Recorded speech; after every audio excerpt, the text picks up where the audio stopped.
Hello, my name is Jeremy, and if you're clicking on this video, you're interested in my perspective of attaining multiple master's degrees. I did a part one of this video a few months ago, I believe, and just wanted to give an update on my feelings. So just to give you a quick highlight, I have an MBA with a concentration in executive coaching and human capital management, a Master of Human Resource Management, a Master of Science in Industrial and Organizational Psychology, and I am going currently for my Doctor of Business Administration. All of the programs that I did were online. The schools that I selected were universities, and in terms of rigor, I would say, with the exception of my Master of Human Resource Management, slightly above academic rigor, which means that I was definitely studying a lot. And that's based on my perception, I should say. Why did I get 3 masters? One, the first master's, the MBA, as I said in the last video, I wanted to get a better understanding of how businesses run, which that definitely solved for that. And I knew that I was going to get a second master's because I didn't feel I was ready for a doctoral program.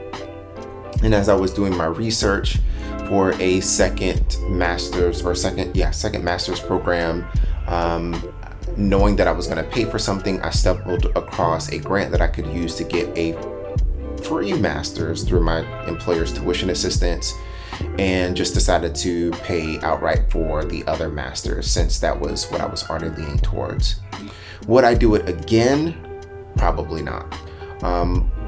Would I still go for the second master's? Absolutely. What I found, and this still remains true today, is that having a second master's really refines your view of whatever you're focusing on. And a PhD can do that. But if you're an individual who is in a place in their life where they're not ready to commit to such rigor, studying 20 to 30 hours a week to get your doctorate degree, a second master's can really help, in my opinion. It continues to create additional lenses for you to look through. For example, with my MBA, I might look at a problem one way, the same for my second and third masters. It's like I'm looking at it from 3 different angles to create a holistic approach and solution to whatever I'm trying to solve for. My advice to anyone who's considering to get a second master's or a master's in general, what's your end goal?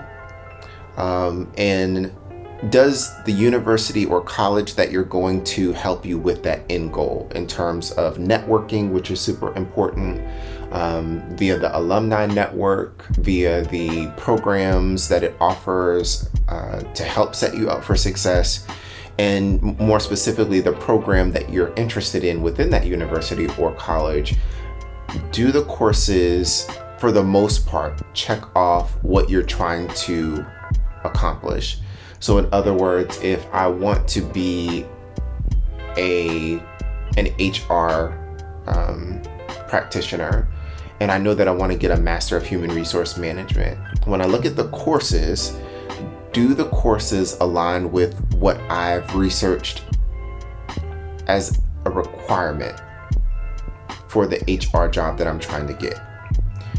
And if the program leans towards things that I may not need, then I may want to consider another program.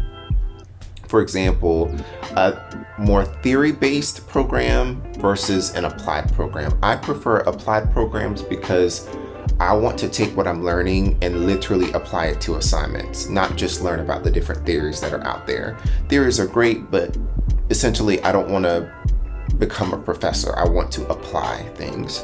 So that's something else to consider.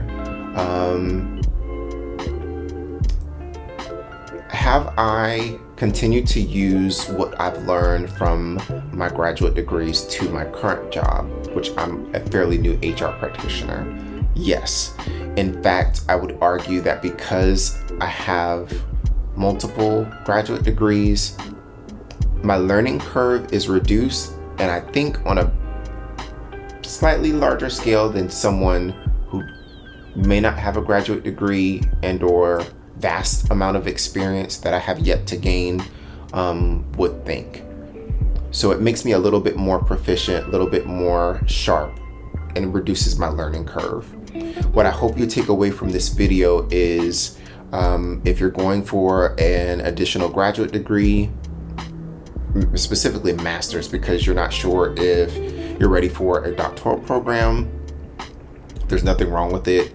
You just have to consider that's time that you're not going to get back, but be very strategic with how you choose your university or college and program, and also ensure that it meets your long-term goals. And networking needs to be a part of your life. Don't wait until you get your degree to start networking. Networking has played a significant role in the trajectory of my career.